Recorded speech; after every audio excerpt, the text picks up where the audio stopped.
picture. So let's talk about what this case is really all about. Did you fire Andrew Beckett because he had AIDS? The general public's hatred, our loathing, our fear.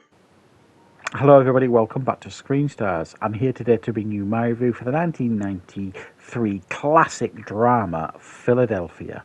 The film is directed by Jonathan Demme and it stars Tom Hanks, Denzel Washington, we have Antonio Banderas and Jason Robards.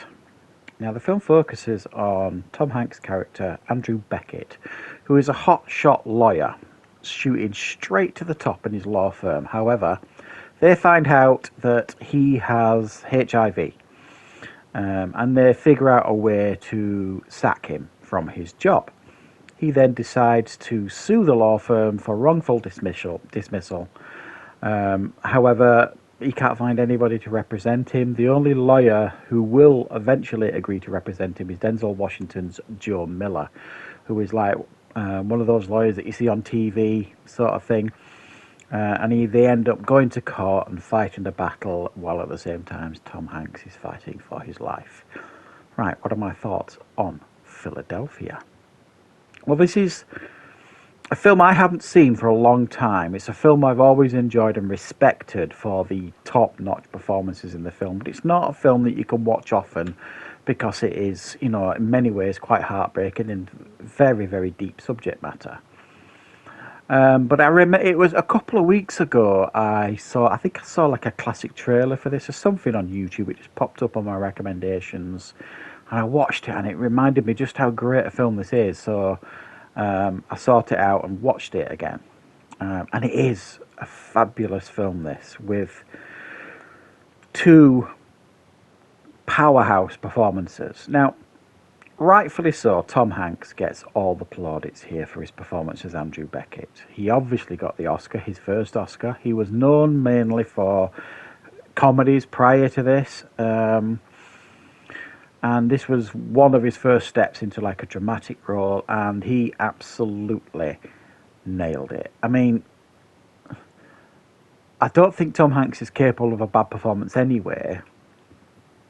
But when you actually watch his performance here, yes, you could argue there's a couple of scenes where it feels a little bit over the top and overindulgent and, you know, drama for drama's sake. And it is very much a film of its time in the 90s. And rather than subtly putting the message across, it kind of puts the message across with a sledgehammer in many of the things it's trying to get across in this movie. But that doesn't take away from the performance from Tom Hanks, which is a stunningly moving and emotional and hard-hitting performance. And clearly, I think, one of the best of his career. And it's easy because it's a while ago now, 93, because he won the Oscar for this, and then the very next year he won it again for Forrest Gump. Now, as good as Forrest Gump is as a film and as great as that performance is as from Tom Hanks as Forrest Gump, you cannot compare these two performances, you know what I mean? It's and nor should you, I suppose. A staggeringly good performance. But a lot of people, if you like, forget about Denzel in this film. Now, there are quotes out there from Tom Hanks sort of saying that he learnt to act by watching Denzel Washington in this film. By this point, obviously, Denzel had already won an Oscar for Best Supporting Actor for Glory. It started to become a really established actor by this point, Denzel Washington. And it reminds me of Rain Man. Everybody gives the plaudits to Dustin Hoffman in that film, and he got the Oscar. However, if you actually look at the arc of Tom Cruise's character in that film, it's a much more satisfying arc, and in a lot of ways, it's a better and more impactful performance. Now, I'm not here to say that I think Denzel's performance is better than Tom Hanks, because I don't believe that, but it is right up there, and I do think his character has a really satisfying arc in this film, and it's brilliantly portrayed by Denzel. He starts off as being quite homophobic, and again, some of the arguments he has with his wife, or debates he has with his wife about gay men and homosexuality, are quite cringy when you hear them now. But you got to remember, this is 1993 when this came out, so some of the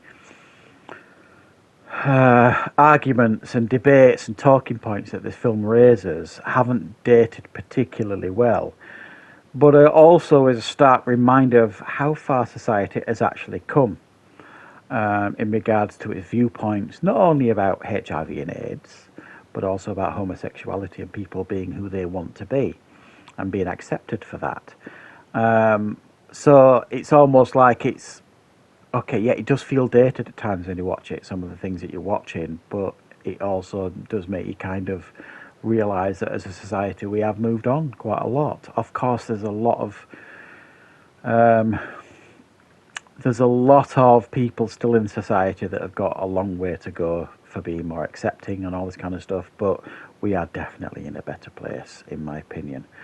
So not only has it got a very strong message about HIV and homosexuality and, you know, all this kind of stuff, but it's also a bloody good film and a brilliant courtroom drama as well. You know, it's got some edge of the seat moments in the courtroom, you know, ups and downs in the courtroom, some highs and lows in and out of the courtroom, and some of the interactions, I think, between Tom Hanks and Denzel Washington are just, you know, a joy to behold. You know, it's when you see two top performers at the top of their game, kind of exchanging between each other. It's brilliant. It's like when you watch, you know, De Niro and Pacino in Heat across from that table and just watching them, and it's just like, wow, you know, and that's what you get.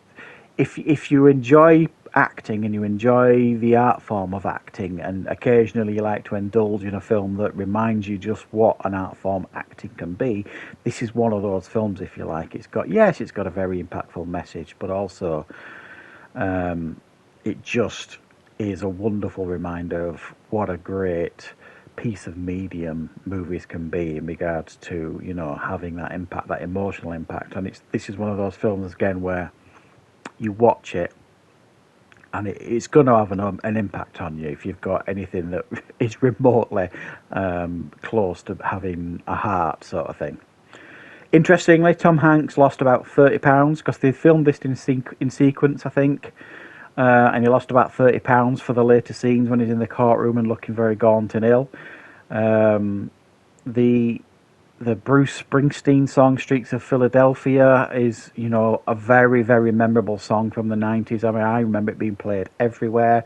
Now, I wouldn't describe myself as a fan of Bruce Springsteen, but I do very much enjoy this song, and it just, you know, a very, very deep and meaningful song. Also, interestingly, there was quite a few famous names that was linked to the role before Tom Hanks. In actual fact, Daniel Day-Lewis was approached to play the role, but he turned it down in favour of In the Name of the Father. Also, Michael Keaton was linked to the role. Tim Robbins and Andy Garcia as well. Probably more as well, but, you know, I'm just so happy, if you like, that Tom Cruise got this break in this film to deliver one of cinema's great and memorable performances in a film that's very, very hard-hitting, but also a really brilliant watch. So, yeah, I'm really glad I revisited Philadelphia. Like I say, it's a film I haven't seen for a long time. If it's a film you've never seen, it's a no-brainer. You have to go and watch Philadelphia. And yes, there are moments in it where you'll be like, that's not dated very well, but there'll be other moments where you'll just be pulling on your heartstrings because it's such a beautifully made film. So thanks for watching me, guys. I hope you enjoyed this classic film review. If you did, please click the like button. If you're new to the channel, please consider subscribing, and I will, of course, be back with plenty more reviews and content on the channel very, very soon.